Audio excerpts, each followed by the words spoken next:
Welcome to Bump Set Chat, the podcast where volleyball professionals come on and share their stories, experiences, and advice. And today I have Garrett from Northeast Volleyball Club. Welcome. Thanks for having me, Barry. Yeah, Very excited. I'm really excited to have you guys on and talk about this crazy world for volleyball club. Yeah, it's always a crazy time here, and no off seasons. No, absolutely. All right, so the way we start, we go with three random questions. So are you ready? I'm ready. Let's go. All right. Favorite place you've ever played volleyball, and you can't say Northeast because obviously that is the most favorite place to play. Yeah, that's took my number one. Yeah, I think favorite place I've ever played. I'm super fortunate. I played a lot of places around the world. I did play a very, very cool beach volleyball tournament once in Venice, Italy. And it was like the biggest beach volleyball tournament in the world. And it's in a little town called Bibione. And they have this just vacation town that turns into like thousands of people playing volleyball on the beach. It's the biggest event I've ever been to. Wow. There's a huge concert at night that they have. I mean, just an electric environment. So that was pretty cool. Very cool. All right. So you're walking through the living room, TV's on. What show or movie are you stopping for that just every time you got to watch it?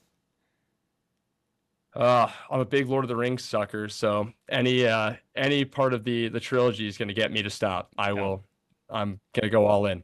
All right. And last one, you're going out to eat. What's your favorite food to grab when you go out? Ooh. I think going out is like, I can't get this at home. And so sushi is definitely at the top of the list for me. Like I've never made my own, not interested in making my own. I want someone who's really good at it to do it. So that's where I'm going. All right.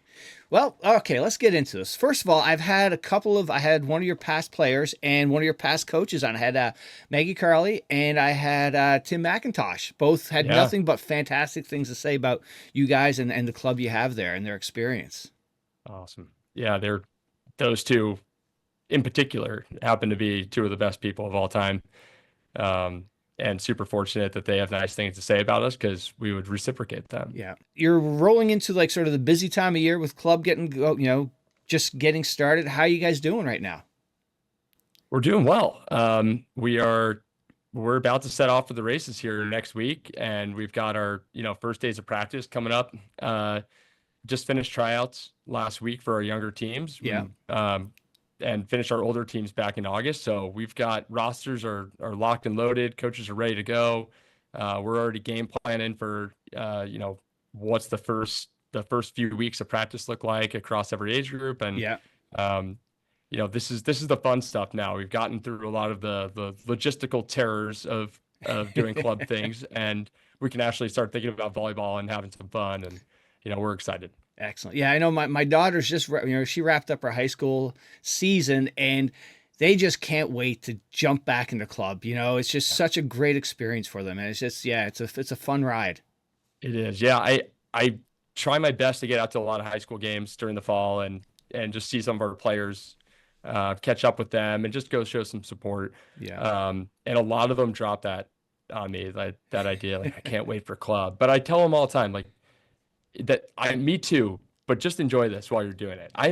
Even though like I run a club and I am just the biggest fan of high school volleyball, and the two things do not need to be competing with one another. In other parts of the country, for some reason that's happening, but I am a huge high school volleyball fan. I want everyone to play for their school. I want you to try to play a different position for your high school team and do something fun. And just enjoy that moment of playing for your town and your community, and you get the big crowds in there. I mean, we don't get that stuff in club volleyball. Right. It's a little bit different. So huge fan of it. So everyone, even though we're looking forward to it, enjoy what you got left. Yeah, absolutely. The skill gap is much larger and you fit different places for your high school team. Absolutely. Yeah, that's I think it's important if you are a more experienced player going back to play on your team, you should be thinking first and foremost, like, how am I going to add value to this group of people? How am I going to bring them along for the ride that we know we can go on? And if that means you need me to go set this season, or you need me to be an outside hitter this season, let's go for it. And because as a coach, I'd rather have someone with experience jumping into these vital roles than have to train someone up who's new to step into a place that maybe is, super important for us. So Yeah. the setting position tends to be one of those places where you see a lot of people jump in that for high school season. And then outside hitters too. Like Yeah. as a former high school coach, I had four club liberos on my high school team. Two of them were hitting outside. One of them was libero, and the other one's playing DS. And it's like sometimes that's the hand you're dealt, and and not everyone can be the libero for the seasons. I think it's really important to be able to diversify your game.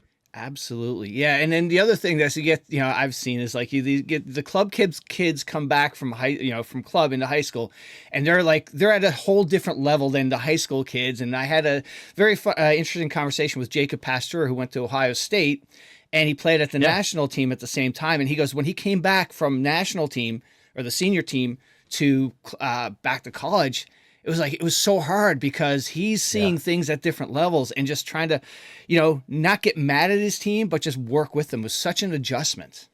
Totally. Yeah. Fun fact about Jacob. I knew Jacob when he was a sophomore in high school. I was coaching a camp at his high school, a girls camp, and he came into the gym during the summer and he was like, can I just stay around and help out with the camp and maybe pick up on some things? He was very much undiscovered at the time. And I wound up on a lunch break setting him some balls because he asked me if I could set him. And I was like, oh my God, this guy is ridiculous. And it turns out he's pretty ridiculous. So, but yeah, that's a big challenge that you've got to go in with the right expectations, right? That's what it's all about is you manage that, you go in and you think, listen, this season is for me to help other people. Right. And it's not about me executing at the same standard that I'm used to on the club team. This is about how are we going to kick and scratch and scrape to get to, the most wins we can for a high school season. Yeah. And if you go in with that mentality, it seems to be a little bit easier, I think. Yeah, absolutely. Yeah, one more funny story on Jacob. So when he was on, he was talking about when he first got to the national team, he had Micah Christensen setting him. Yeah. And, he was like, oh my God, these sets are beautiful. And then Micah comes over to him, hey, Jacob, sorry about that last set. It was 6 inches off. And Jacob's like, what do you mean? So it's just, but it talks to the level of, the accuracy that at that level, he's saying, 6 inches is a huge mistake for them. And it's like, wow, totally. It's just mind blowing. Yeah. Yeah. The margins only get smaller and smaller as you get up the chain there. So that's very cool. Yeah. So now, all right, let's go back. So where are you from? I am from New York. I grew up on Long Island. And we've got a actually really great volleyball culture down on Long Island that I think probably has something to do with the beaches and just people being fans of beach volleyball down there. And there's a lot of beach volleyball leagues that go on. But Long Island, ever since even before I was playing volleyball down there growing up, it always had a really strong following around volleyball, which I'm it's pure chance, right? I'm lucky that I grew up in a place like that. And in contrast, like just here across the sound, it was almost non-existent for a very, very long time. Yeah, I'm totally with you. I'm originally from Eastern Canada, and we played from boys played middle school, high school. I played in college. I came down here in the mid 90s, and it was like, oh, let me go play some volleyball. And it's like 80% of these guys are all they've played was backyard ball, and it's like, holy crap! But it's nice to see it's finally getting to the point where it's at a different level now. It is. And it's still picking up for boys. And I think for girls, like we're on track. We're still behind, but we're on track. And for the boys, like we still got to keep getting on track. We're doing some impressive things on the boys side, even just with, I'd say, well, we don't have a whole lot to work with compared to other places. Right. But we're already still kind of working at bridging that gap. And I'm hoping that boys will continue to keep picking up, as you said, having middle school programs and some of those more grassroots places for boys to play, that makes a huge difference. So we had that down in New York where I grew up. I played middle school volleyball, high school volleyball, all that stuff. Yeah, I think a lot of people, like just here in my little town, is like the perception of volleyball. Boys, boys don't play volleyball, and then when you see it played at next levels, like holy crap! Or even taking the kids' parents who all they've seen was high school ball, go up see UConn or Yale, and it's like, oh wow, this is an amazing sport. Yeah. I couldn't agree more. It's all about frequency and visual. Like we need to see it. We got to put it in front of people. It needs to be accessible. Yeah. And that's how you build culture around the sport, right? Yeah. There's something that we're looking at that we're going, how do we achieve that? How do we get to that? And we need to have a vision. Yeah. And then you need people also to come in and give back and go back into that process as coaches or administrators of some kind, which we see that a lot in this area with lacrosse and some sports like lacrosse or ice hockey, where you have all these phenomenal lacrosse players coming out of this area of the country. They go off to play college and then they come back and now they're coaching and the cycle repeats itself, right? Now you have amazing coaches with really high level experience and they're passing that on, and then the next group surpasses them. We're trying to build that with volleyball. That is the goal. We need people to come back and be involved. And I agree with you, Barry. Like the more we see it, the more prompt there is to want to go be part of that. Yeah, absolutely. And now, for you, what is the hook volleyball has on you that, you started in middle school and here you are running a club and still involved? Yeah, the hook, indescribable. Maybe it's the volleyball bug catches people sometimes. And for me, it's just stayed throughout my life. And I'm fortunate to have had some really great coaches over the course of my life. And I've also had some really bad coaches over the course of my life. And I think being able to contrast and see, man, do I want to be like this person? And boy, I would never do that. And people deserve better. And, having some sort of benchmark of what you think is the right way to do it. And then it also just gives you this never ending pursuit of being able to achieve that stuff, right? It's never over. It's like every new wave of players coming through is a new opportunity to create a great experience, to create a lifelong learner and lover of the game. And one thing I talk about a lot with our players too, is that this game is just evolving constantly. And everything from rule changes to tactics and if you're not keeping up with that, it's easy to fall behind. But if you are, again, it gives you this never ending, sort of tail to keep up with. And I really, really enjoy that. And then just seeing the game from all different angles over the course of time, from being a player on the sidelines, or being a player on the court, to playing different positions, being a coach, assistant coach, head coach, looking at stats, looking at video. I mean, it's like this enormous picture with so many details in it. And I'm hooked now. I'm so hooked. Yeah. Yeah. And, volleyball, just starting this podcast is just like, the volleyball community is wonderful people. I've had people from the top end, coaches, players, and it's just all genuine. You're very gracious, just humble people. And then the other side of that is volleyball is a sport you can play with your kid. Like, in our little town, there's a Tuesday night league, and there's like 4 other fathers with their daughters playing. And it's just like, everybody's at the level. The 14-year-olds are giving it to the adults. And it's just, totally. It is awesome. It is a very, I'd say it's a strong community game. And, volleyball is so unique too, where you've got more people in a certain square foot area than any other sport in the world, right? We've got 6 people standing in a 900 square foot area. There's no other sport that mashes people together like that. Yeah. And just the proximity alone creates this cohesion that is so, it's so exciting. You feel it, and some of my favorite roasts on volleyball is like all the hugging and high fives and huddles and all that type of stuff. It's like, it's inevitable. You can't get away from it. Like, right. And whether you're mad at yourself or the person next to you or not, you got to find a way to move on, because you're about to bump into them in about 1 second. So, absolutely. That stuff to me creates a really awesome sort of feel and culture around the game. Yeah. And then the other aspect to that is like, you have co-ed volleyball, which they make the rules, them nets, or, certain rules, guys can't hit out of only can hit out of the back row, or if you're playing on a net, it's a sport where they balance it so you can really play at a competitive level with both male and females.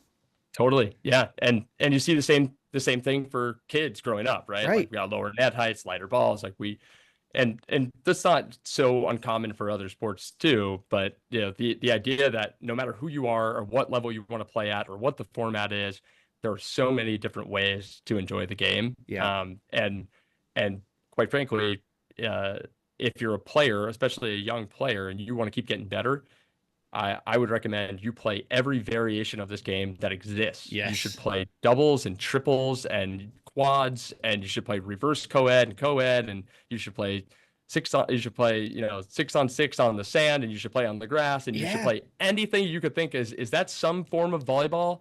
Play it. Yep. And you will get better at playing the game overall. Yeah, absolutely. And something you touched on a little bit ago about coaches. You have bad coaches and good coaches. And something I've noticed is like, the coach, like when I started this, I've had coaches like Ellen from UConn. I've had Marie from DePaul.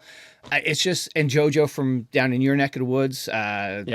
St. John's, and it's the style of coaching has changed. Years ago it was the Bobby Knight scare the heck out of the players, and now it's a more communicative approach. Okay, what did you do there wrong? And it's just such a different style. Things have changed. Yeah, I think that's a really cool adaptation that's happening, and I'm as much on board with that as you could be. And there's something to this idea of, can we involve athletes more in their own process? Can we get them to take ownership over their process? Right. And we do that by asking those questions, by prompting more thought, and not through this like authoritarian, like you're going to fear of God sort of thing. You're going to do it because I said so. And you remove that autonomy, and it takes a lot of joy out of the game, right? Mm-hmm. And we're dealing with a time right now where kids in particular are really struggling with some mental health issues, and I don't think that the youth is as happy and vibrant as they've ever been before. And well, what are we able to do to help add some piece of positivity into their life? If playing a game like volleyball is not going to be a positive experience for them, well, like what the heck are we doing? Right. What else is there? Like, we're literally talking about a game here. Yes. So for me as a coach, and for our coaches here at the club, a lot of this is just about, let's enhance this experience. Let's make it positive. Let's make this something that they look forward to coming back to. And we know that there's some good science around the ways that you can do that. There are certain things that people respond to, and certain things that people don't respond to. That's not to say that guys like Bobby Knight and John Wooden didn't get a lot out of their players. Yeah. They sure did. But I think times change, and so should we. Yeah. And that's a topic, and maybe I'm a bit outspoken on, which is this idea that, so many coaches say, oh, the kids have changed. The kids are different. The kids are different. Let me tell you something. Human biology hasn't changed that much in the last 10,000 years. Yeah. We're very much still, we have the same brains that we've always had. Yep. What has changed is the environment. Our culture has changed. The things that we're exposed to change. And that does have an influence over how kids are perceiving feedback, how they're viewing these opportunities to go do extracurriculars. And if we are not going to change with that, well, that's on us. Yeah. And I think if those things are changing, then we have to change too. We shouldn't be upset about it. We have to adapt if we want to be good. Right. Absolutely. So now, going back, after high school, I think you played at Sacred Heart. Yep, I did. What was that path? Did you go to Sacred Heart to play volleyball, or for the schooling, or Yeah, I went to Sacred Heart to play volleyball for sure. And that was my high school experience was so great. Like that's where I fell in love with volleyball, and I liked it a lot when I was in middle school and younger. But when I got to junior, senior year, I was like, I want to do this forever. And I started coaching around that time too. And that's really where I fell in love. So I decided my senior year, very simple college process for me. Google search Division I men's volleyball teams. Oh, Sacred Heart is across the sound here. Yeah. Why don't I send them? I sent them a DVD of my highlights from my senior year, and they brought me in on a visit, and it was all done and dusted in about 2 weeks. Oh, shoot. That's all it was for me. And I was wow. like, this is a great opportunity to play at a high level. And close enough to home. I didn't want to go too far away. And that's how I wound up at Sacred Heart. Oh, wow. And of course, then you realize, oh, there's a lot more to this college thing than just playing volleyball, right? Yep. And but yeah, that's the story of how I wound Oh, up there. shoot. So now, me being that ignorant Canadian watching college sports from afar, and like, oh, Sure. when you go to a college, every kid has a scholarship. That's not the Yeah. case for men's volleyball. There's like 4.5 scholarships spread across everybody. I was like, Yeah. I blew my mind when I think I was talking to one of the University of Hawaii kids about that. Yeah. No, it's crazy. And hopefully that's changing pretty soon here. But if you if you're a men's volleyball player in college, you're doing that because you want to do it, Right.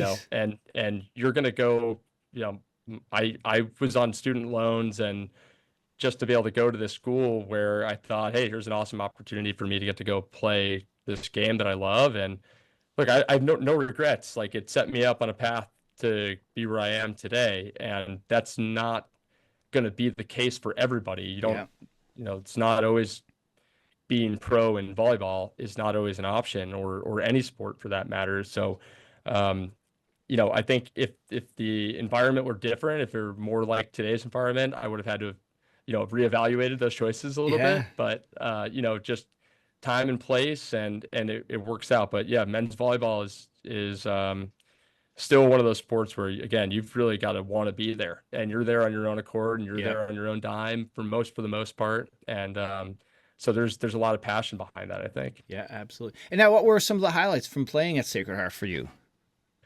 Oh, I mean, nothing's ever going to stand out from playing on a team for me more than the teammates that you Yeah. make. And the guys that I played with at Sacred Heart are still to this day my greatest friends. And I've got one of them here with me, John Ricardo, who runs our boys program Yeah. here.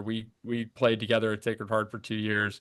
um, and now he's running this whole operation with us, and part of our club. And having some sort of a connection like that lasts a lifetime. Yeah. What, like, any matches that we won, or whatever highlights plays, they don't even compare. But you know those relationships are key. And I think, beyond that, getting to play against Penn State, getting to play against Yeah. Ball State, IPFW, George Mason, just going toe to toe with some real big dog programs. Right. It's just like, what an experience Yeah. that we if you don't there's only one shot to get that. And so I'm really grateful for that opportunity. Nice. And now, after college, when did the coaching bug bite you? Oh, I was coaching through in high school. I was doing some Oh, coaching. shoot. I started coaching my middle school team when I was in high school. And so I'd go back and help out there for a couple of years. And then I was coaching club when I was in college. Yeah. I coached a high school team when I was in college. Um, and so after that, I went overseas for a few months, Yeah. and came back, started coaching club for my great mentor, Danny Goncalves, who's now the head coach at NJIT. And after a year of working for Danny, and he was running a great club out of Chelsea Piers Yeah. down in Stamford, he left to go take on a new opportunity, and he left me in charge. And I was a 24-year-old kid who didn't know the next thing about having a job, and but had a lot of people like Danny that believed that I could do it and do a good job of it. And I took on that club director role at 24, and just ran with it, did the best I could. And I have not looked back since. Nice. And I saw you did a stint of coaching over in Italy. What was that experience like? Yeah, that was awesome. Yeah, we went. So after doing some club stuff for a few years, Kat, my wife, and we went over to England first, and we got our master's degrees at Durham University, where we were on a scholarship there to play and go to school. Yeah. So we did that for a year. I was coaching the men's team and playing on the men's team. I was a player coach for that team. Yeah. And then I also assistant coached with the women's team while we were there. And after that year, we wound up in Italy. Kat got a pro contract to go play. And by the way, so just to get this out of the way, Yeah. she's a tremendous player, was the tremendous player between the two of us.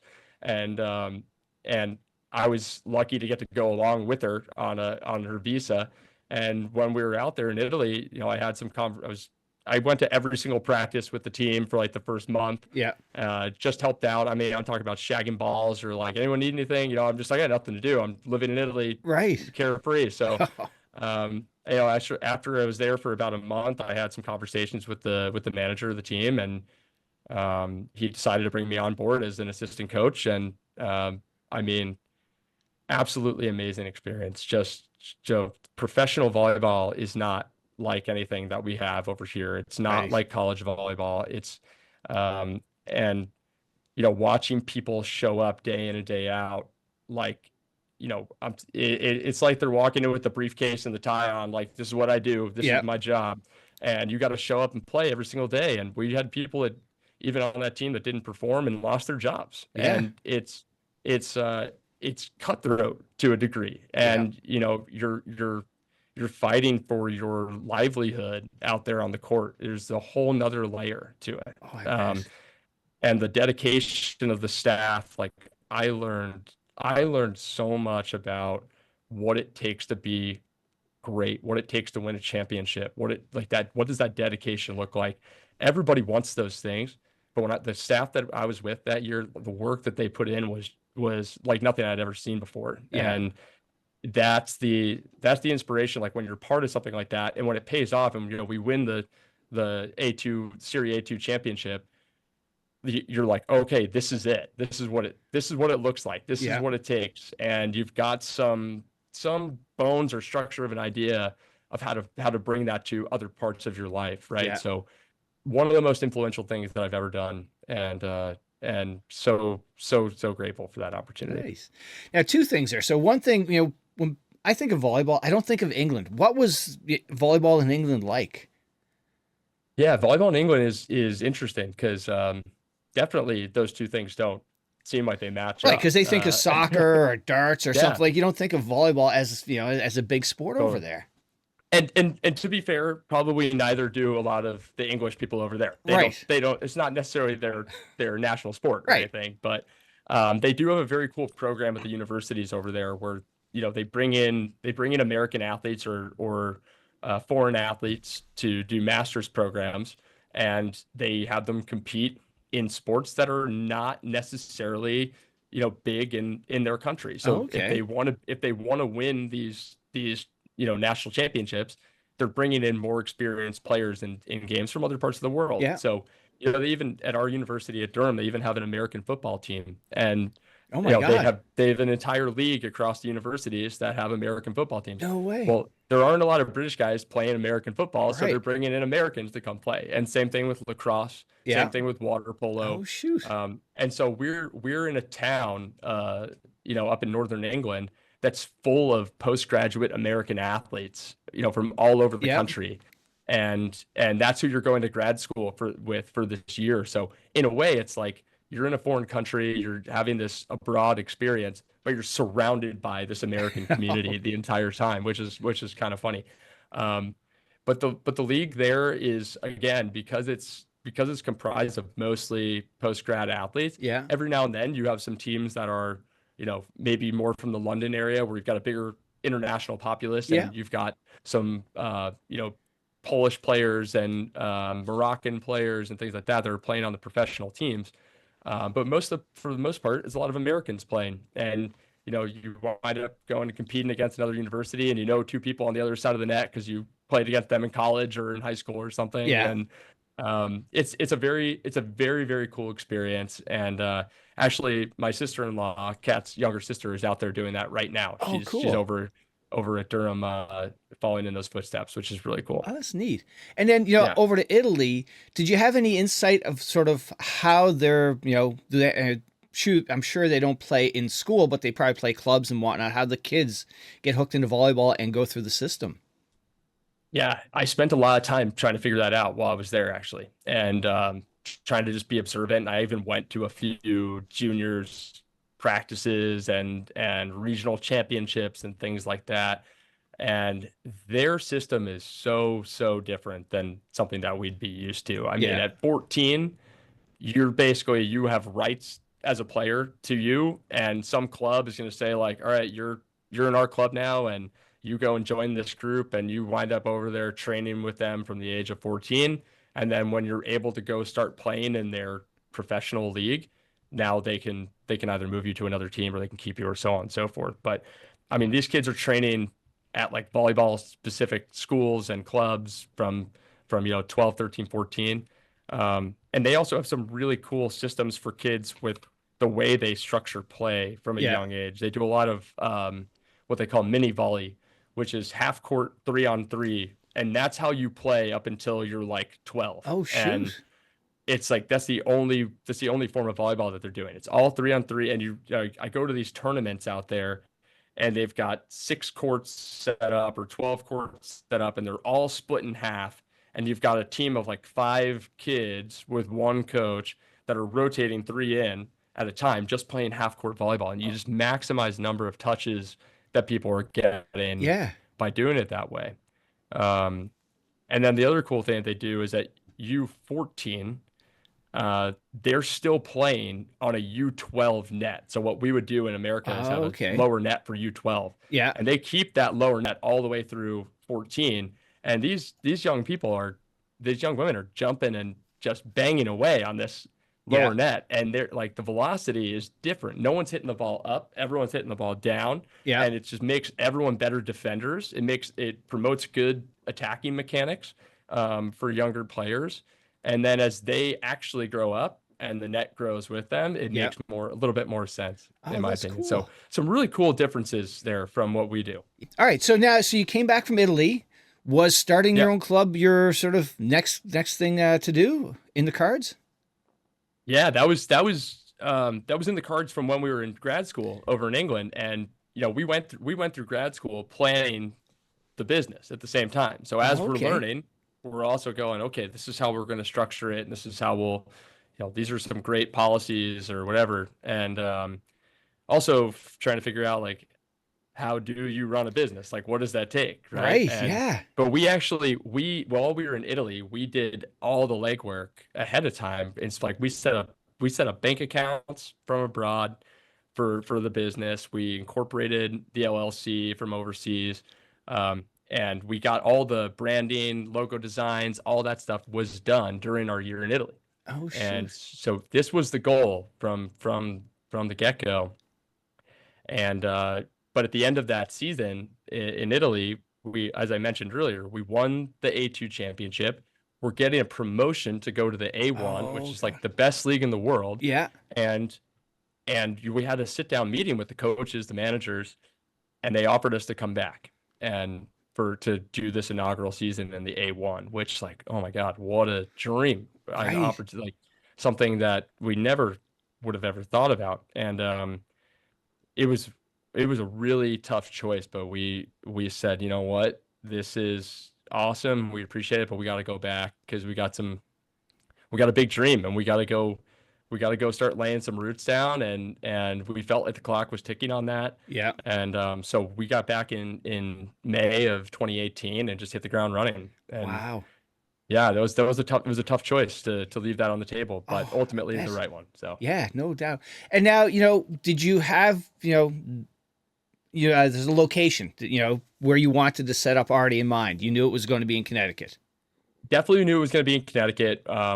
We wanted to be back in Fairfield County. That's where we had spent time coaching prior to that. We still had some relationships with people in the area, from high school coaches to some parents of players, things like that. So we knew that was definitely where we wanted to be.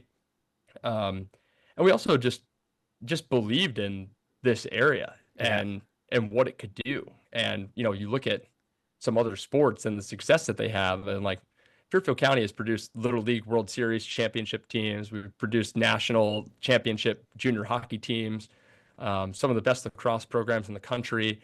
And you're looking at it thinking, like, why wouldn't this exist for volleyball? Right. It seems to me that we have all the resources that we need. We've got the right clientele, people that believe athletics is really important. We just need to bring volleyball to them and give them the right type of experience, bring this professionalism to it, and say, like, hey, you can trust us that we're going to be that good, or that's our goal, is to be that good. Yeah. So that was a big factor in it. Like we definitely talked about there are other warmer places to live. So we could go somewhere else. But ultimately, this is something that we thought, was really in need. Yeah. So. And now, who were the people involved in getting this going and off the ground? Oh man, Cat and I did a lot of the work. Yeah. And we didn't have any, we had no investors or anything like that to get going. Yeah. We still don't. We have nothing like that. But we were so fortunate to have, like, I mentioned my buddy John Ricardo earlier.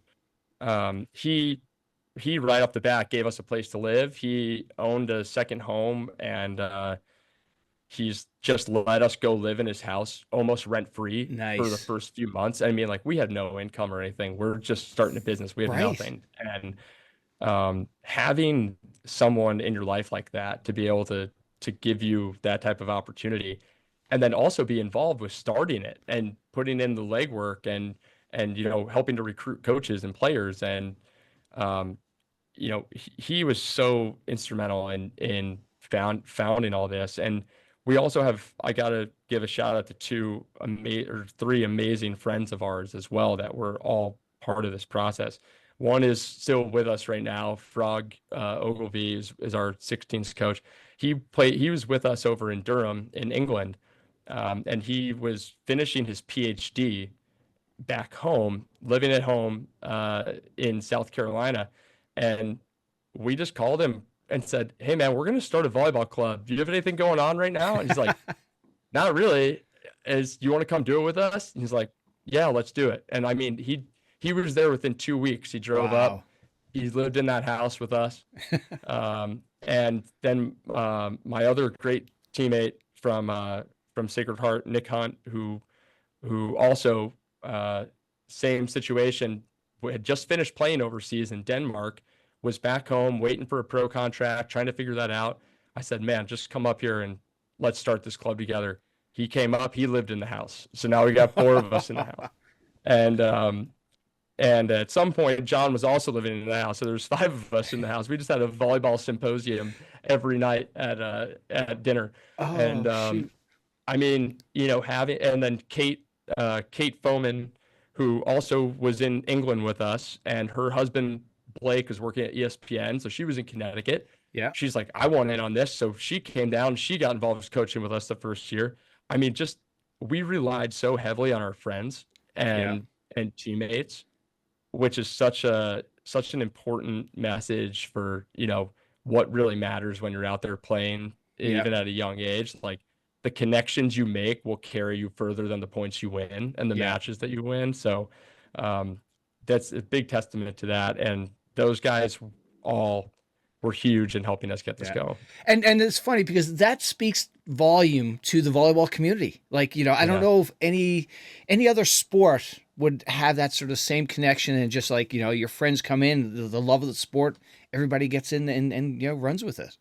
Yeah, it's trust, right? And that's what we were saying before about that proximity and like learning to be, a great teammate is like, people, you learn to trust people. And we told these guys, like, we've got a vision and this is what we want to do. And they're like, "All right, let's go do it." And they trust that. And, Kate and Frog are still with us here at the club right now, which is incredible. And my buddy Nick is now down in Austin, and he's one of the boys directors for Austin Juniors. Oh, cool.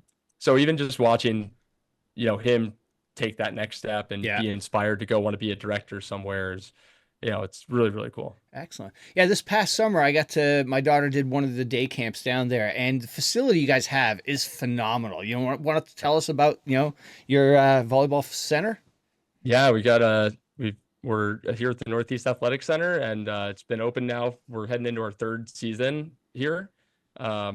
So in 2022, we opened it. June 1st was the official opening. And we have six Terraflex courts that we knew, like, we're moving into a new place. We've got an opportunity to make this right, but we only got one shot at it. So let's just go all in. So we went with the Terraflex courts. And we've got a weight room in here. We've got team meeting rooms and office space upstairs.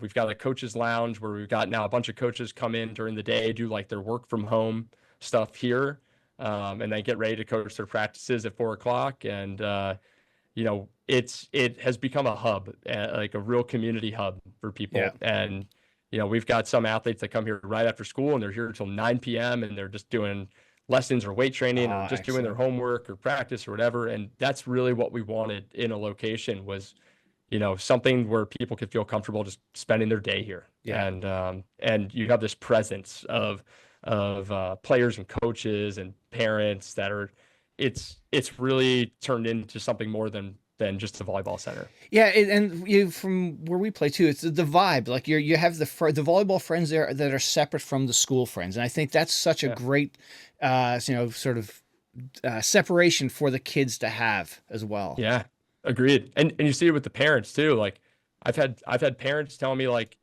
Garrett, outside of like my family, these are the people that I call on the weekend to see like what's going on. Yes, like, or we want to get into something. Is there, how's that new thing going at work? Like these are my people, and I've met them here through the club. And when you start to see these relationships being built across the board like that, it's really something special. Yeah, absolutely. And now you've been there for a few years. The name is, you're well known in the sort of this New England area. Did you think it would be as, big as it is today? Let's just say I wanted it to be. Yeah. And the vision was always to be, noted as a great club, and more so just within our own community here. We just wanted to be well known for doing a great job. But I figure that you keep doing a good job day in and day out, that people start to notice. And it's one of those things where like it's really cool to see. Like last year we finished number 1 in the region for club rankings, and that's the type of stuff that's like really rewarding. That's something, it's a goal that we set out to do, and then at the same time you have this urge to just like put your head back down and keep working, because it really only takes a couple of bad experiences to unravel the whole deal. And and we're just trying to stay diligent on taking that next step and making sure that things are good. And you get some cool recognition along the way, and people start to notice that you're doing a good job, but it comes from that work that you're putting in. So we try to stay focused on that, but every now and then you poke your head up and you're like, you guys seeing this? Okay. All right, here we go. We're back. And as someone who's deeply connected to the volleyball scene in Connecticut, how have you seen the sport grow and evolve over, in this region over the last few years? People are playing volleyball from a younger age. That's one of the biggest things. I could just show you the data from U12 tryouts over the last 7 years, and how that number just grows and grows and grows. Our youth clinics, mini volley classes, middle school classes are just growing tremendously. We're seeing more boys play volleyball. That's another big thing, and we touched on that earlier.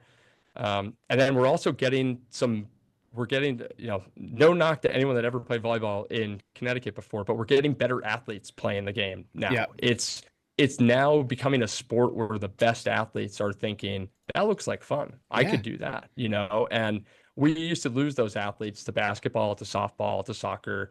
And we're seeing people, buy in from a younger age and stay hooked on it now, which is really cool. Yeah. Something I saw that the programs you offer some free programs for the younger kids to get hooked in volleyball. And I think that's fantastic, because I don't know other places that do stuff like that.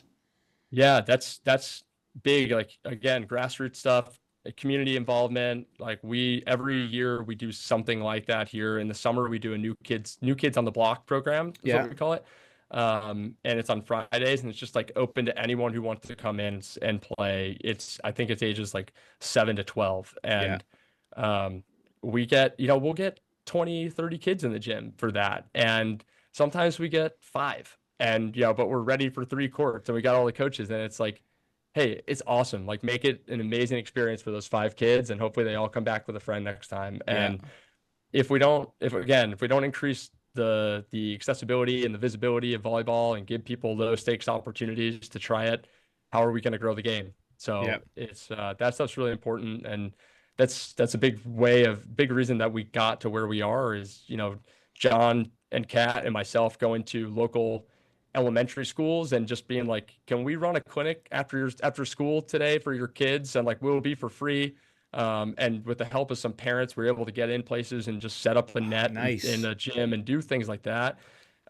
You've anything like this that's new, you've got to just put it right in front of people's faces, and get them to see how great it is. Yeah, absolutely. And now over the years, how can I put this? When you go outside of the New England region and you're playing in the national tournaments, where do you see the level of Connecticut volleyball at compared to the other sort of hotspots? Because when I started this, I had no idea where the hotspots were. It's like, seems like the Midwest, Texas, West Coast, they're just the strong spots for volleyball. Yeah, we're behind. We're behind, and how far behind is maybe hard to gauge. But if I had to guess, like when we first started, we used to say a lot, like we're about a decade behind. We're about 10 years behind these other places. I think we're closing the gap, and I think that we can close it faster than it will exceed us. And we're still probably 5 or 7 years out from catching up to what's going on in these places. But again, we're still in a place, luckily, where the club scene is not as volatile as it is in Texas and Southern California, where, I mean, you get entire teams just jumping from club to club to club that are all within a 20-mile radius of one another. And we don't have anything like that going on yet, but is that maybe in the cards at some point? I don't know. Like, we're going to have to keep, as we are people that are pushing to grow the game and see the culture change over time, we also need to be ready for what that might look like on the other end. Yeah. And when you look into those other regions and you see some of this other stuff going on, there's some forewarning of, what might be to come. And so if we can, the cool thing is we have an opportunity to build it for the first time, and we can help set the tone for what things like that will look like. Even though they're happening in those other places, well, maybe that tone wasn't set early enough for what's right and what's wrong. And, can we be part of influencing a more positive culture as it continues to grow? Yeah, absolutely. Yeah, two things off that. One thing I heard, like in the DC area, there was like 3 clubs that practice or do their tryouts at the same facility, and it's like, you can't hide where you're going. And it's just like, oh my God, that would just be awful. I know. Yeah, it's crazy to think that people are doing that, and that you're watching the tryouts for the other club going on 2 courts down, and you're like, that looks better. I might go, and but that is product too of a place like in DC. Like, are there enough places to play volleyball? Right. And again, we are so fortunate to have our facility here where, like, we own it. We have full ownership and autonomy over what happens here. And in other places, they don't have those opportunities. So you wind up mashing 3 clubs into one place, and it probably doesn't help that clashing of what's going on. Absolutely. So. Yeah. And then the other piece I was talking to a coach from Florida who's moved up here, and I asked him the same question, like, what makes Florida volleyball different? Why are they so good versus not so good, but just, seem to be better than us? And he described it as they're hungry and they play for every point, where maybe up here, we don't really start putting that effort in until maybe halfway through the match. And I was like, oh, it's interesting. I don't know if you've seen any, when you go, it's like, it's not like they're bigger or taller. We have the same height and everything like that. Why? Yeah, that's an interesting take. I wouldn't think that's going on with my teams. Of course not. Right? That's not going on with my teams. But that's an interesting take. I think that's really probably subjective to each team, each athlete, rather than an entire region feeling that way. Like, I've been part of some pretty intense matches as a coach up here, and playing in Boston championships, and like no one was sleeping for the first half of the match. And, so I do think actually that there's still a disconnect with having really great athletes playing from a young age. Like, you need both in order to get to that level. And that's what they've got in Florida and Texas. It's the best athletes that are playing volleyball from the time they're 9, 10, 11 that grow up to be these really skilled and really great athletes. And that's how you wind up with really good teams, right? Yeah. Yeah. It's like at a young level, that's their main sport. Whereas here, our kids are playing lacrosse, or soccer, basketball, and not until, grade 9, grade 10, I'm going to play volleyball. It's like, oh, you're 4 years behind where those other kids from other regions are. Totally. Yeah. And to be fair, Barry, I'm also a big fan of multi-sport athletes, and I think it just makes you a better athlete overall if you're especially at a younger age. Yeah. At some point you need to make a commitment Mm-hmm. to choosing, like, all right, I got to go all in on this, or else I'm going to kind of be a jack of all trades, and that's not what we want. But you can build a really good foundation from a young age playing multiple sports.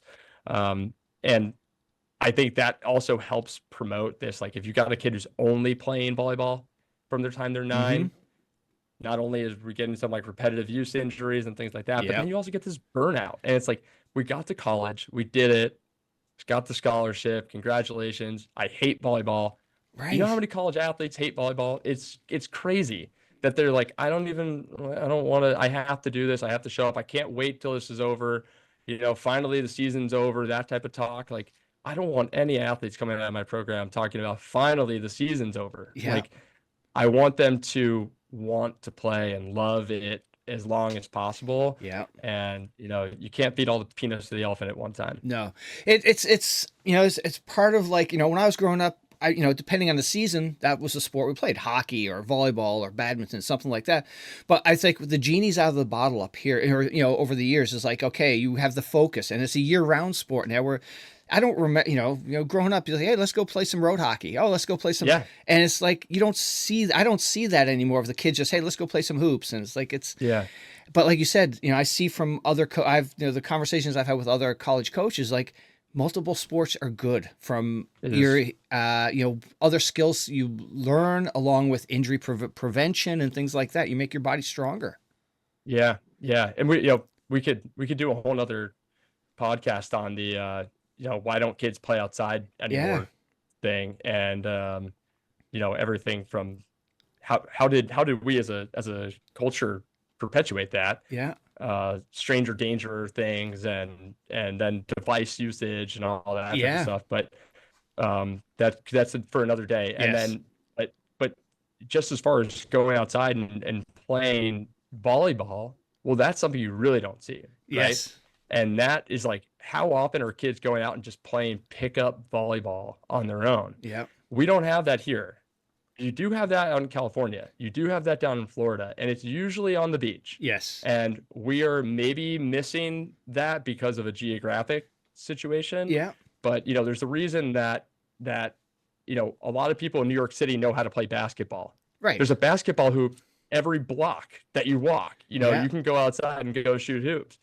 And there's a reason that people in Southern California know how to play volleyball. There are volleyball nets on every single beach that you go to. Yep. If we can somehow find a way to increase, again, visibility, put it in your face, look at all these opportunities. There's more volleyball nets at parks and things like that. Maybe we get some more autonomous free play going on amongst kids, which is only good for their development. Yeah, absolutely.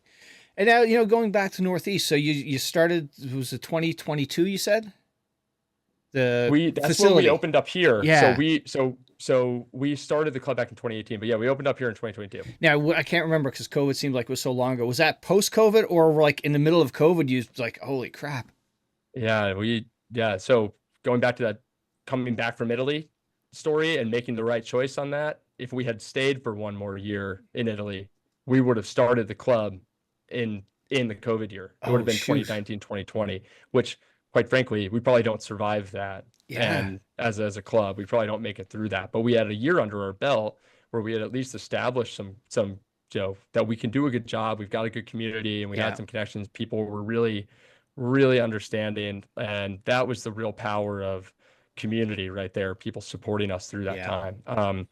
But that was, so we were in the thick of it during COVID. We launched this like virtual online sort of curriculum and did Zoom calls with our teams every week. Wow. And we were putting out videos every week of like skill videos and whiteboard talks and mindset training. And we had guest speakers. We had Dustin Watton and Catherine Plummer and Haley Washington, Carly Lloyd. Like, we had all these people coming on, talking to our whole club. We're, doing interviews and, team activity. We went all in to try to provide value to our families and our athletes during a time where they had nothing. And, And luckily we made it out of that. We jumped back in, started playing that June. And so that summer was actually probably the biggest boom that we've ever seen in participation, because everyone was like, get these guys back into something, Right. right? Yeah. And we blew up that summer. We expanded in our old facility from 3 courts to 5 courts. Um, and then the following summer, we went from 3 courts to 6 courts for the summer, just so we could meet this demand. And so that was incredible, and honestly kind of gave us the idea to maybe we need to look at something bigger. Yeah. So that prompted the hunt. Nice. Very cool. And now, you know, over the years, what have been some of the more challenging things trying to run your own volleyball club? Because it's I'm sure it is not cheap to try to do, finding coaches, t-shirts, you know, managing the t-shirt orders and everything like that. Yeah. I think the biggest challenges are just like finding the right people to do the right jobs, and learning what you're good at and what you're not good at. Yeah. And being, I mean, being someone that's in charge, and this is my baby, and same thing for Cat. Like, you know, we live and breathe this stuff, and arriving at these 2 ideas. And one is, no one's ever going to care about this the same way that we do. And that's okay. Yeah. We have to be okay with that. And so we can't be always mad or upset when like coaches or anyone else is not quite doing it to the perfection level that we would do it ourselves.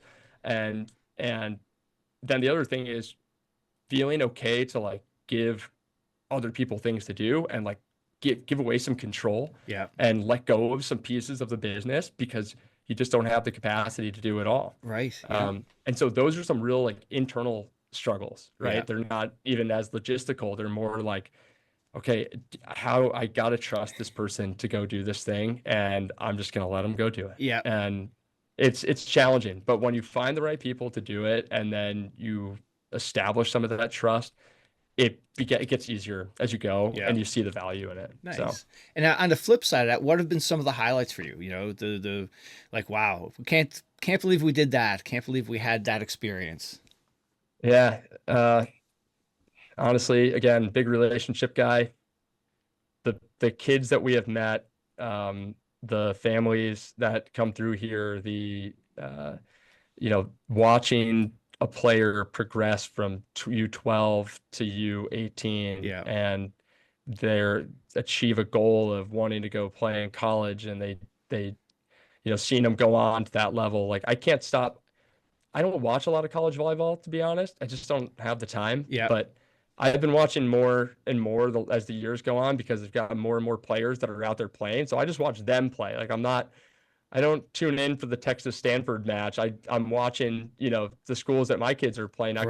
I just want to watch them and see, even if they're on the sideline, I just want to watch their journey. And, you know, the highlights for me are just seeing these young people become people, and grow up and be great teammates, and, you know, tell me via text, like 5 years later, hey, this thing that we talked about that one day in practice, I think about it all the time, and it's helped me so much during this thing. And it's like, you get these little bouts of reward that are really, really, you know, they're meaningful, they're impactful. Excellent, man. For you, what's the coaching philosophy you've picked up that has influenced you the most to, you know, be a better coach?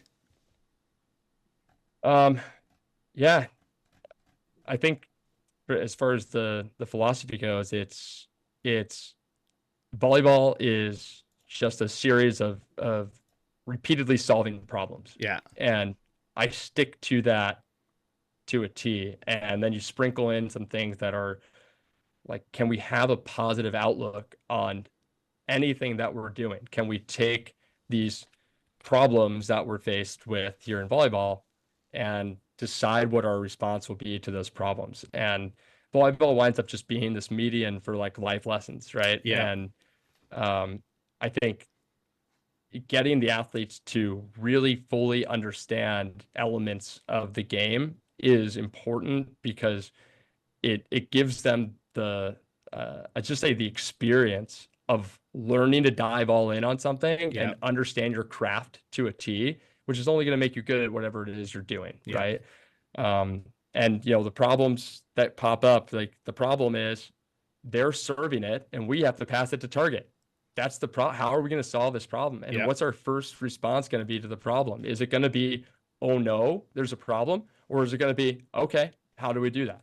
Yeah. And if we can create a good mindset, that's going to last throughout our life, right? It's going to transfer over into all different places. So I'm big on the metaphors between volleyball and life. There's no volleyball play that I can watch that I can't go, oh, see, that's just a big metaphor for life. Like there's a little message in it somewhere that we can take out. So for me, those are the big things, is just getting people to realize this is more than just playing a game, and it's a lot about how we think about it. It is a big metaphor for life, and we need to be good problem solvers. Yep, absolutely.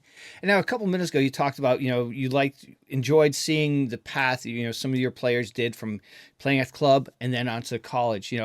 Club seems to be so important as a key part of getting kids to that next level, open the doors for them to play at college. Yeah. Yeah. It's essential, really. And if you're looking to go play in college and you're not playing club, it's not impossible, but the path is much more challenging. Yeah. Mainly because of the exposure you get playing at these tournaments and the training that you receive for like 9 months out of the year.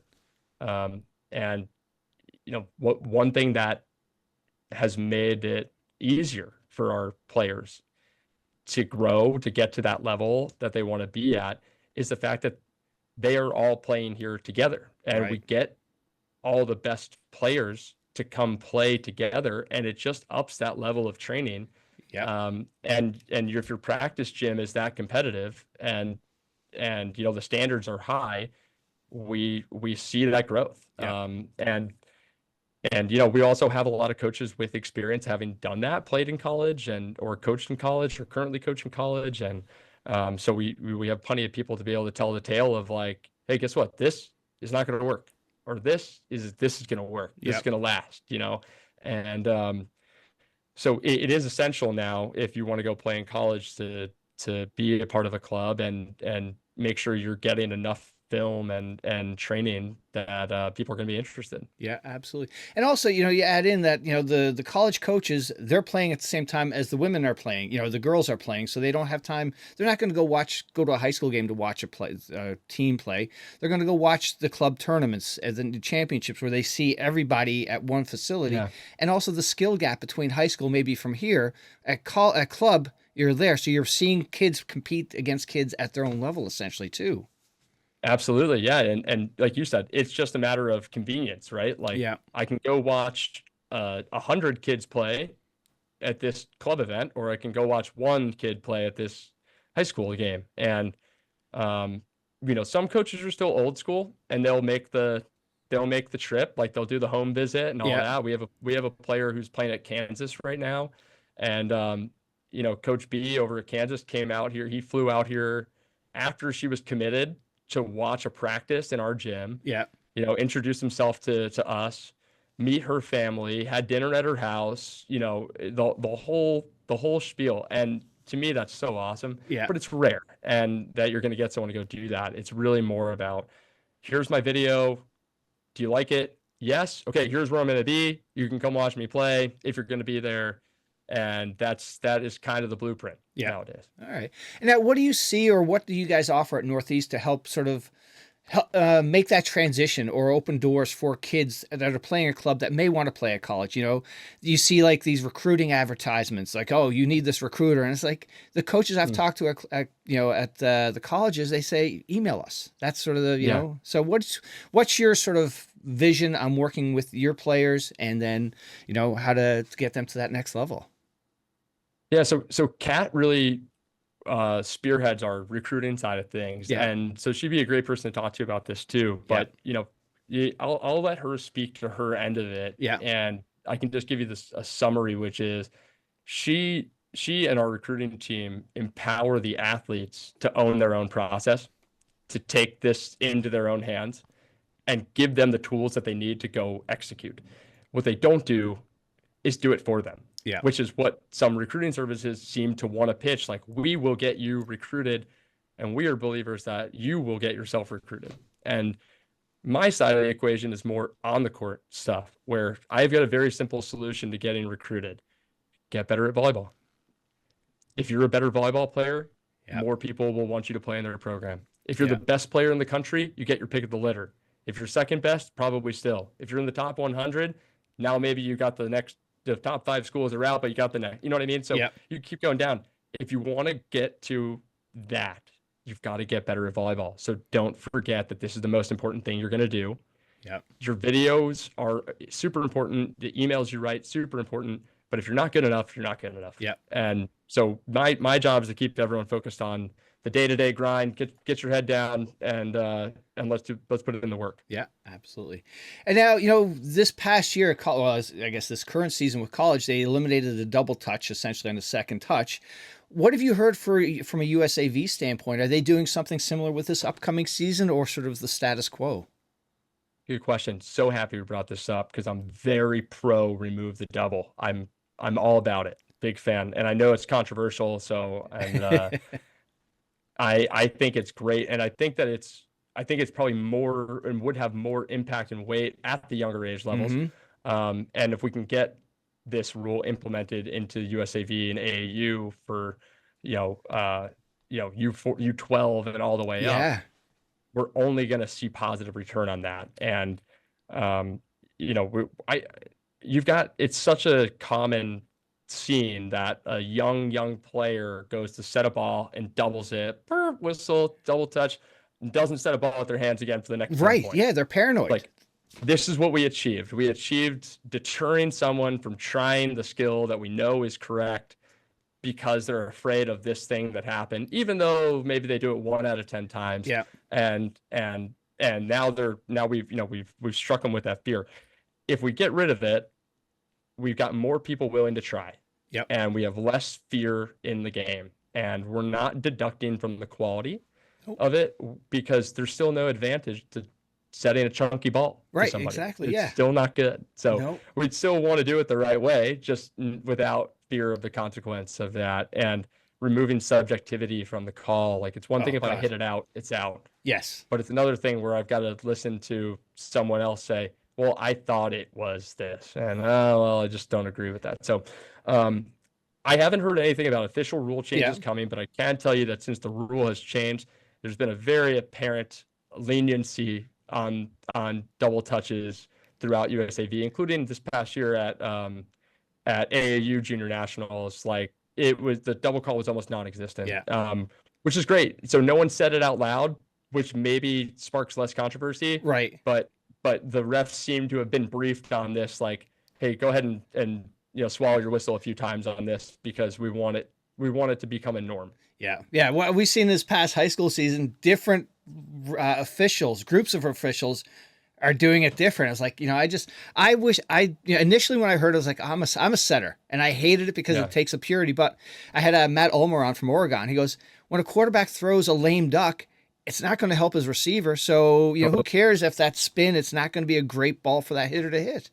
Totally. And to me, that's the main argument, right? Is we're taking away from some of the purity of the game and this skill. But to me, setting is so much more than touching the volleyball. It's a series of decision making, and it's deciding which hitters right now are on, and who do I need to get the ball to in this situation, and what about this pass, and what about my footwork, and am I being deceptive, and am I showing the right things at the right time, and how many times did I set there versus this, and where's the block, and oh my God, it's an art. It's a piece of art, and this last bit is probably the least of our worries as far as preserving settings art form. Right. And but again, and it's not going to help us to go do it. Until someone can prove to me that there's some advantage in being able to do it, and then it's not, because then both sides can do it anyway. So it's like, again, for me, it's all positive stuff. Yeah, and it disrupts the flow. And if anything, call those dunks. I hate those. Oh God, those are getting out of control. I love the way the game is evolving and changing, and I love to see more of that creativity in there. But we're this close to losing the script on what a throw is. And even and for those people who know me and the way I like to play and coach, I'm big on all that stuff, but even I will say, yeah, we're getting close now where there's some things getting out of hand. So Yeah, absolutely. Oh man. So now, a fun question here. So, I had Eric Shoji on, and him and Taylor Averill have this thing. What's the toughest position in volleyball? So Garrett, love that. First of all, what position did you play in college? First of all. I was recruited as a middle, wound up setting, and then finished as an outside hitter. All right. So, I'm all right. But we'll go with outside hitter for the most part. All right. So you're going to have good insight. So what do you think is the toughest position in volleyball? Definitely depends on the level, but at the level that Eric Shoji and Taylor Averill were playing, it's middle blocker. There's no question. It's the most physically demanding, and there's no one else that you can rely on to go do your job. Even like setters, you can ask someone else to set the ball. Someone else steps in and sets the second ball all the time. There's no one else in the middle who's going to go close the block. Recording stopped. Yeah, that's it. Oh, yeah. If you don't get it, you don't get it. That's that. Absolutely. So. Yeah, and you know what? With all this out of system passing going on, you rarely get the middle gets an attack, and when they get their set, they got to have it. There's no room for error as a middle. Totally. Yeah, you're expected to have the highest percentage because you get the fewest looks, and you do get some really nice high percentage looks in the middle if you're playing well. But the transition work, getting off the net and back up and being available and finding the right route to run, and then you're still expected to do the other stuff. You still got to go hit a good serve. You still got to blocking. Blocking is crazy. People get jacked up when middles dig the ball, but that's actually I actually think that's more of an American thing, because when we were in Italy, we didn't see that. Like, middle goes back and serves and gets the dig, and we're like, right, that's you're back there to dig. That's what you're here to do. Right. So there's so much demand on them, and if you're, people will say, oh, well, you get to come out for 3 rotations, and if you're playing the position well, you need those 3 rotations to come out. Yeah, you're gonna be gassed after your 3 times through the front row. So that's where I'm at on that. Middles are crazy. There we go. And away from volleyball, actually Maggie had, your old player Maggie had a couple of questions. She was asking, how has coaching life changed since, the birth of your child has come into this world? Wow. That's an awesome question. Being a parent is a whole new experience, and it gives you this perspective that you didn't have before. Right. And I used to have conversations with parents all the time about, whatever it might be. And I would get this line a lot: you'll understand when you have kids one day. And I'd be like, come on, it can't be that I have no perception of it. And then, you get to this point where you've got this person in your world that means everything to you. And you're like, oh God, I understand. Like, I understand the emotional attachment, the involvement, the anger that you feel about, something didn't go their way, or, but at the same time, kind of reversing Maggie's question on her here is like, being a coach has taught me so much about being a parent, or like how to be a good parent, and being a good parent has taught me more about how to be a good coach. And you get these lessons from both ends. Yeah. And, to me, that's the biggest thing, is just observing this new relationship and this new reference point for what's the right way to do this. And if we can get this all encompassing, like, would this fly as a coach, would this fly as a parent, and how will people perceive what I'm about to do from that angle?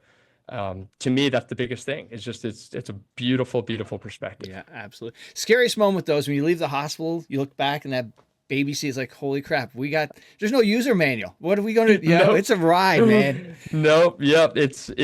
I remember the moment, like it was this morning, making that car ride home. And you're just, again, being an athlete, being a coach, you pick up certain things that help you. And Kat and I talk about this all the time. A few of those, like 3 a.m. mornings, you wake up for like the 8th time and the baby's crying, and you're both sitting up in the bed, and like, you get this feeling that's very reminiscent of like, okay, we're down 12-8 in the 5th set, and we're looking at each other like we're exhausted, we're tired, and we're down right now. But hey, like, let's lock in. We're a team. Let's go get it. And you find this way to like power through those situations because you've got that mindset. And so again, the analogies and the crossover, they go on forever there. Excellent. And now, away from volleyball, what are some of the things you enjoy? I'm an avid disc golfer, and been playing disc golf for over a decade now. Nice. And so I like to get out and do that. I love fishing, and wish I got more time to do that nowadays. And I try to spend my free weekends and time with my daughter, Yeah. and just watching her grow up. She's 2.5, Wow. and just learning like tons and tons about, kids and Yeah. and development and all this stuff. It's just like you're watching it happen in real time is unbelievable. Yep. So yeah, and outside of those couple things, There's it's not much. volleyball, man. Yeah, absolutely. Yeah, that's what we do. Excellent. Well, Garrett, thank you for doing this. It was wonderful to meet you. But before you go, like with every guest, I look for you to suggest somebody in your volleyball circle that has a good story to come on and share with others. Oh man, I've got so many people that we could get here. I will tee it up to my good buddy Nick Hunt. Okay. Who's as I mentioned, down in Austin right now. All right. Had a fantastic career at Sacred Heart, fantastic career overseas in Denmark, and now is on the beach scene, and played with the men's national team for a bit. He'd be a great guy to talk to. I think you'd enjoy him. All right, we'll get him on. And Garrett, good luck to all your teams this upcoming season. I appreciate that, Barry. It's so awesome to be here, and thanks for doing this podcast, man. You're helping what we were saying, put volleyball in people's face, Yeah. and give life to the people that are out here trying to make a difference, and you're one of them. So thank you for that. Appreciate the kind words.